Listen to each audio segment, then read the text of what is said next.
Bab 6359. 30 miliar dolar, untuk keluarga kerajaan dengan populasi yang menurun dan kekayaan yang menurun. Ini tidak bisa lagi digambarkan sebagai sejumlah kecil uang. Saat Helena baru saja dinobatkan sebagai ratu, semua aset seluruh keluarga kerajaan hanya berjumlah 10 miliar dolar. Itu juga termasuk banyak real estate yang tidak bisa dijual. Jika 30 miliar dolar ini benar-benar milik keluarganya, itu akan setara dengan aset yang berkembang 30 kali lipat di tempat semula. Selain itu, 30 miliar dolar ini tidak memiliki aset bermasalah yang sulit untuk diuangkan. Karena ini adalah uang tunai, aset terbaik. Helena sama sekali tidak siap secara mental untuk menangani uang sebanyak itu. Tapi sikap Charlie tegas. Jadi Helena tahu betul jika dia menolaknya lagi, ini akan menjadi sedikit canggung. Dalam hatinya, dia rela mengorbankan dirinya demi Charlie. Atau bahkan menyerahkan tahta untuknya. Dia mematuhi perintahnya dan tidak ingin meninggalkan kesan canggung padanya. Jadi, setelah memikirkannya, dia akhirnya memutuskan untuk tidak menyerahkan uang itu. At berkata kepada Charlie dengan rasa terima kasih. Wade, atas nama seluruh keluarga Iliad. Terima kasih atas kemurahan hati Anda. Charlie mengangguk sedikit dan berkata, gunakan uang ini untuk merevitalisasi pengaruh keluarga kerajaan di dunia.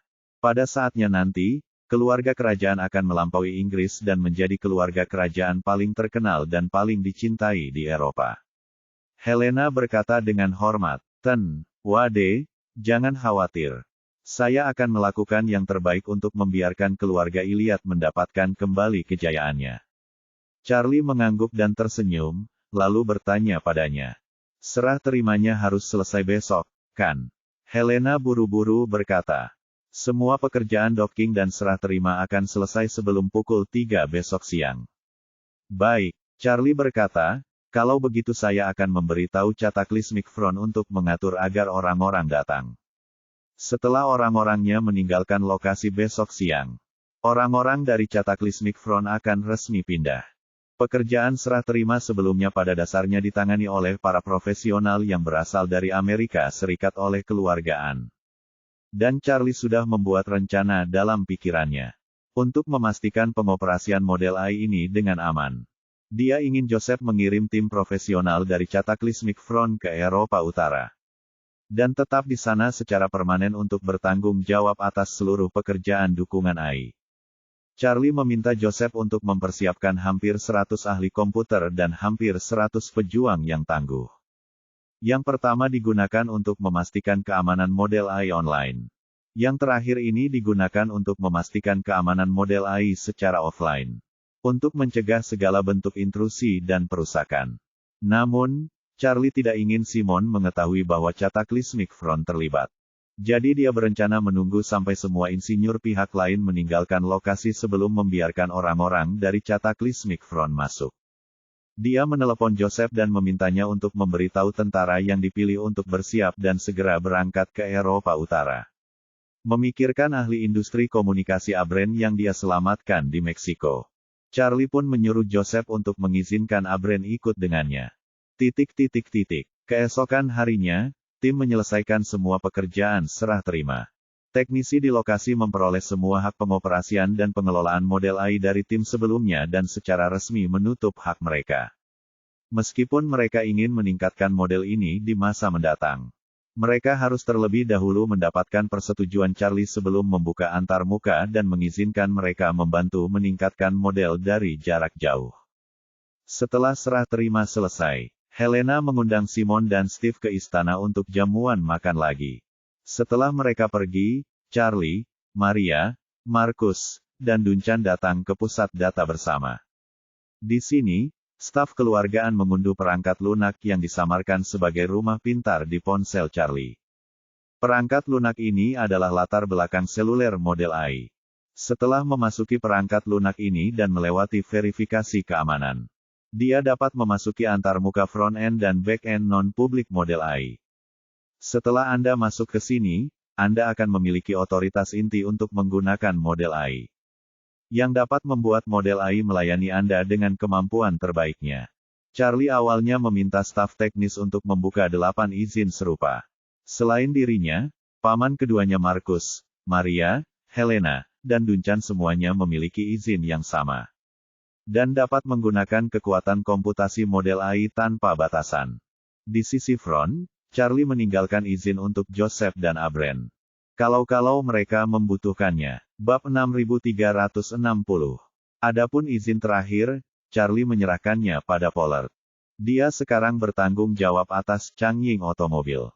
Langkah selanjutnya adalah mengembangkan sistem mobilnya sendiri. Yang tidak lepas dari dukungan AI. Jika diperlukan, Charlie juga dapat membuka antarmuka izin untuk seluruh server Changying Otomobil. Pada saat itu, seluruh pengguna Changying Otomobil dapat menikmati peningkatan kekuatan komputasi model AI. Tentu saja Charlie tidak ingin dunia luar mengetahui keberadaan model AI ini. Jadi rencananya adalah membiarkan Changying Otomobil mengembangkan sendiri model Shell AI. Bagaimanapun, semua perusahaan internet, telepon seluler, dan mobil energi baru secara aktif menggunakan AI. Dan mereka sering kali membuat asisten AI untuk meningkatkan pengalaman interaktif pengguna. Jadi wajar jika Changying Otomobil membuat asisten, Changying AI. Namun, sebagian besar perusahaan mobil di bawah bendera AI umumnya memiliki daya komputasi dan kecerdasan AI yang rendah. Paling-paling, mereka berada pada level asisten suara. Mereka hanya mengirimkan perintah suara pengguna ke server mereka sendiri melalui internet. Dan kemudian menggunakan kekuatan komputasi di server untuk menganalisis kebutuhan pengguna. Setelah analisis, buat keputusan eksekusi. Dan kemudian mengirimkannya ke ujung mobil untuk mendapatkan umpan balik kepada pengguna. Jika pengguna bertanya kepada asisten suara bagaimana cuaca hari ini, ia pada dasarnya tidak dapat memahaminya. Ia hanya dapat mengunggah suara kalimat, bagaimana cuaca hari ini, ke servernya sendiri. Dan kemudian server akan mengidentifikasi teks dan menganalisis kebutuhan sebenarnya pengguna. Ketika server memahami bahwa pengguna ingin mengetahui cuaca hari ini, ini akan memperoleh informasi cuaca lokal di internet dan mengirimkan informasi tersebut ke mobil. Setelah menerima informasi yang dikirim oleh server, komputer mobil di dalam mobil akan memberitahu pengguna dengan suara yang disintesis. Misalnya, hari ini cuacanya cerah. Suhunya 27 hingga 32 derajat. Angin timur level 3-4. Tingkat ultravioletnya tinggi. Dan disarankan untuk memakai pelindung sinar matahari. Pengguna yang belum mengetahuinya menganggap sistem komputer mobil sangat cerdas dan perhatian. Bahkan, ia juga memperoleh informasi langsung dari perangkat lunak cuaca melalui antarmuka yang bekerja sama dengan perangkat lunak cuaca dan kemudian meneruskannya ke pengguna. Terus terang, asisten suara semacam ini setara dengan menanyakan apakah Anda terlalu malas untuk melihat ponsel Anda sendiri. Jadi kamu bertanya pada teman-temanmu di sekitarmu bagaimana cuaca hari ini. Dan teman Anda membuka aplikasi cuaca di ponsel mereka dan membacakan informasi di aplikasi tersebut untuk Anda. Yang disebut kecerdasan sebenarnya tidak pintar sama sekali.